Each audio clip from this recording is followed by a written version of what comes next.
All right, it's the weekend now, and I'm working on routing my fuel line to the diesel heater. Let me show you what I'm talking about.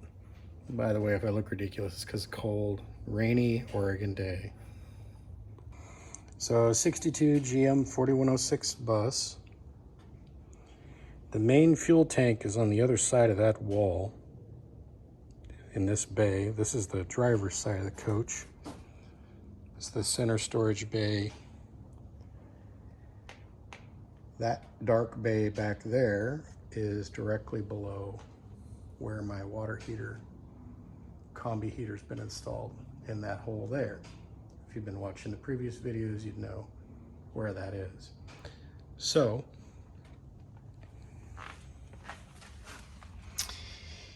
my Chinese diesel heater that I installed last year is plumbed into the main tank from that hose there. That black hose goes across to the other side, passenger side of the bus, and we devised a way to extract fuel from the 140-gallon main tank over there. If you're curious how we did that, you'll have to look back in the videos a year to the video where we did that. Anyways, what I'm going to do is I'm going to tee into that line that's already been installed and is feeding, the Chinese diesel heater pump right in about that area there. And I'm going to mount that heater, or sorry, the pump, this fuel pump here, next to that one, kind of at the same angle, coming down like this. There's one of these guys, and I'm going to install it kind of like that, so it's next to it there in that area. The way that I did that that bolt there, that's a 1/4 bolt, if I remember correctly, and this is fairly thick aluminum, so I just tapped that, I drilled and tapped that hole, ran a bolt down in there. That worked fine because I don't have access to the other side of that wall. In doing so and choosing my hole location, I have to be really careful and make sure I'm not going to drill into anything existing that might be in that area on the other side of that wall. And so those holes that are there now were chosen carefully for that purpose. And then I've got to run the fuel line from the pump all the way that way to the heater, and I have to run a control line back to here. There's a 2-wire, control line on these pumps that basically tells it when to pulse to squirt the fuel. There is a proprietary connector on these pumps. As you can see, last time what I ended up doing to be able to get through the holes is I cut it and used some crimp connectors there so that I could have a smaller hole to get through everything. I may not need to do that on this one because the connector on, it has the proprietary connector here. The large proprietary connector is that thing, but it's got this little one on the heater side, this guy, and I might be able to pass that through the holes without too much problem, so that'll be nice if that's the case. So I've been planning the route of the lines. Now on these old GM buses and probably lots of other buses, there's a tunnel that goes down the middle, on kind of the center of the bus, back in there, through the bays. I could run it through the tunnel, but that would require me drilling some new holes fairly close to some adjacent stuff that's fairly sensitive on the bus, like some 50-year-old wire harnesses and things like that. Not a lot of room to work up in there, and so what I think I'm going to do is I've got some other runs here along the front of these bays that are a lot easier to get to. There's some wire loom in there. I think what I might do is cut those zip ties and get into that wire loom there, see if I can run the new electrical through there if there's room in that loom. If not, I'll run it alongside. And, you know, probably not great, but I'll probably run the fuel line through the same area. You know, it's kind of this clear hard stuff. There is a little bit of benefit to being able to see the fuel line, because you can see if it's got bubbles in it or not. And bubbles are bad. You want to get all the bubbles out of the line. So that's kind of the plan. See how it goes here. All right, I'm gonna take a peek in the fuel filler door here and show you what we got going on here briefly. That is right there is the feed to the other side over there, that hose. That's the tap into the fuel tank. And way over there is where that passes through the wall. So that's kind of a reference point. And looks fairly clear there. Just got to watch out for those wires there. I think those are this side of everything there. When I drill that hole and mount that pump.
Okay, I got the fuel lines and the electrical line run through the center section here. I'm gonna leave those zip ties loose for the moment because I probably need to make some adjustments as far as where that slack ends up in that line. I'll have to come back through and tighten them up and cut them off. All right, so now I gotta make a hole in this bay, probably right about here, for the stuff to go up into where the diesel heater is. I gotta plan that carefully because there's lots of stuff, electrical wires above and below in this area.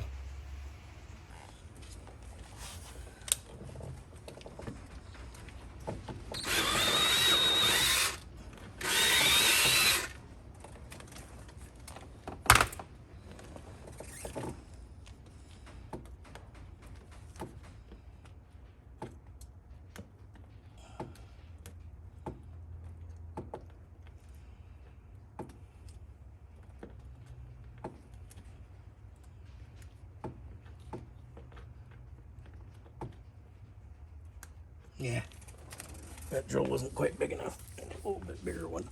It's raining again. Here pounding on the shop roof.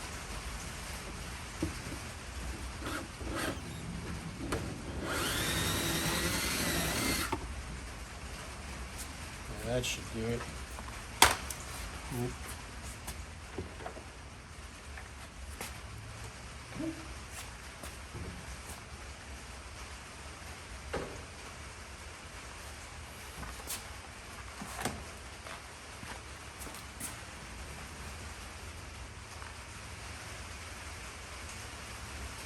You have to route these fuel lines in such a way that you don't create dips where there's bubbles and high spots, and it all has to allow bubbles to escape. So you don't want any dips because they'll get trapped.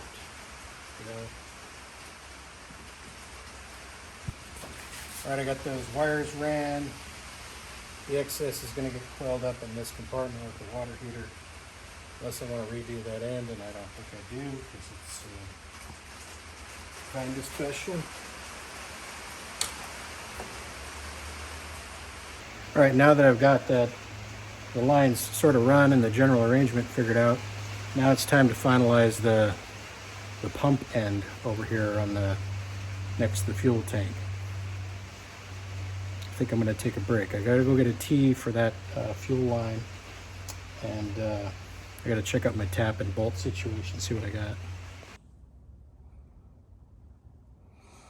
All right, well, I had to go to 3 different places to find this 3/16 fuel line rated T fitting. Ended up finding it at the Napa heavy duty store that we've got here in town. I guess this small and in a T is probably kind of a rare thing. So yeah, now I can continue with the fuel line installation. I'm going to go ahead and drill and tap a hole to mount that bracket over here.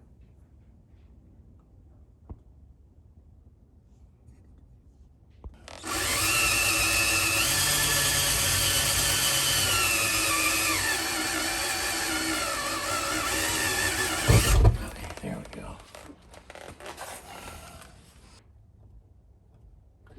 Okay, let's see here. Come on. Don't break. There we go. Yeah. Good.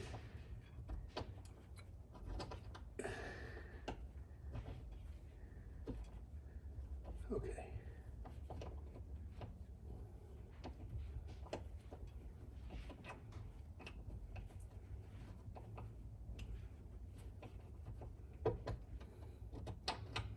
All right. Oh. Got it. 1/4 20 threaded hole.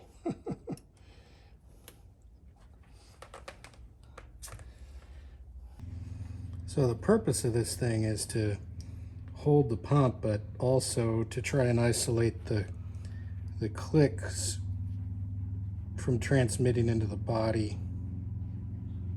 So what I've done here is I stuck some O-rings underneath that bolt to try and, you know, at least isolate that a little bit from the body.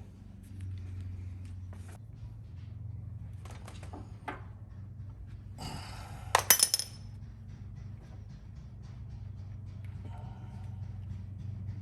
kind of trying to plan where I want that to end up.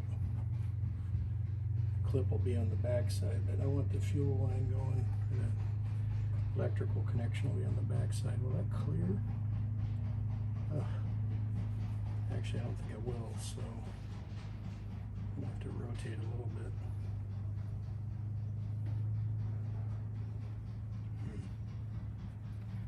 Let's see what that does. Oh, I can rotate this independently.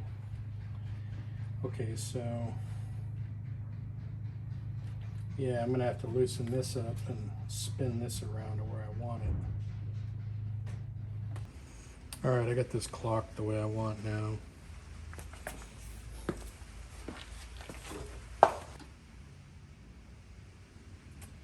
Well, the way I've got that might allow bubbles to form.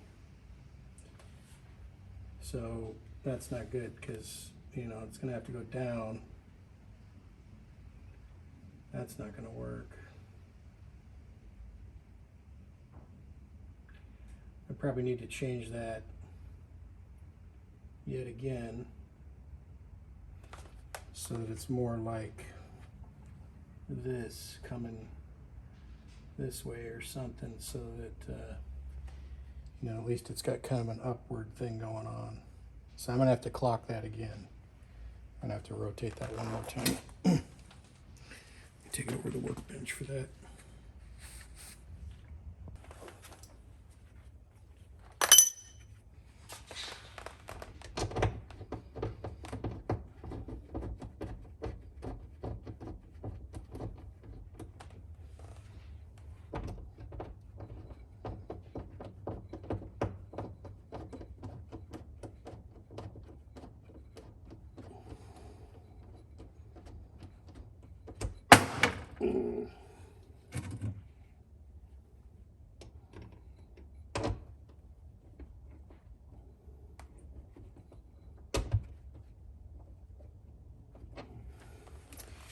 Well, that's generally what I'm after there.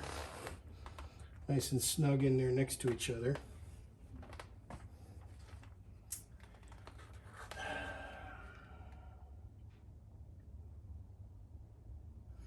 Not going to tighten that down just yet because I think I might have to take it out to wrestle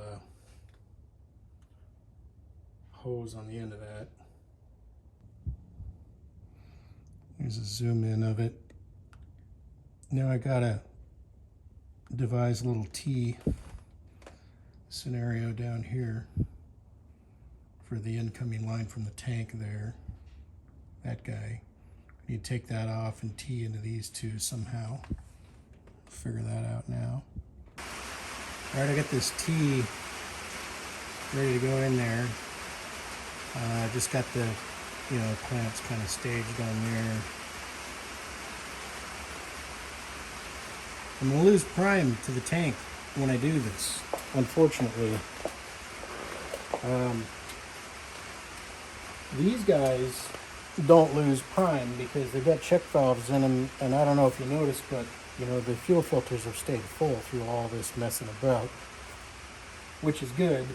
But this main line back to the tank, when I break that, that's probably gonna suck all that fuel back because I'm not going to be able to get these two lines on and everything quick enough to, prevent that. So it is what it is. I'll deal with that in a bit, and I have a plan for that.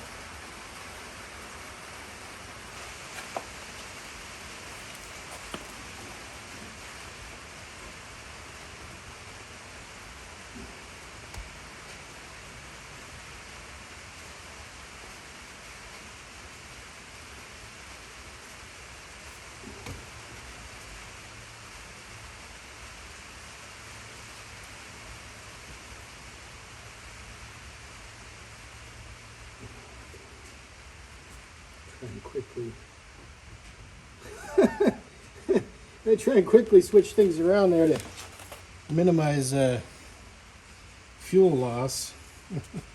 None of those clamps are tightened up yet, but let's see here.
Now I got to route the fuel line and the electrical line over there.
Well, there's a good look at the final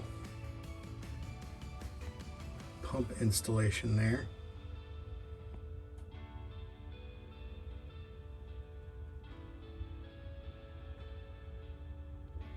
And the line goes on out over that way and off that direction. Now they say you're supposed to have this go in an upward direction all the time. Didn't quite get that, but I don't think it's going to be a problem. The inside diameter of these lines are really small, so a bubble will get pushed out ahead of the fuel. You don't want any obvious places where a bubble will get trapped, but I think we'll be okay. And there's the fuel line connection at the heater completed under the closet. Laying down here on my side, shooting this.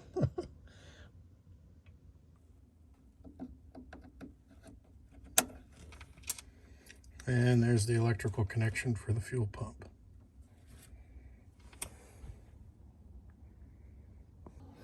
Well, that's it for this weekend's episode of This Old Bus. As always, I appreciate all you out there on YouTube liking and subscribing these videos.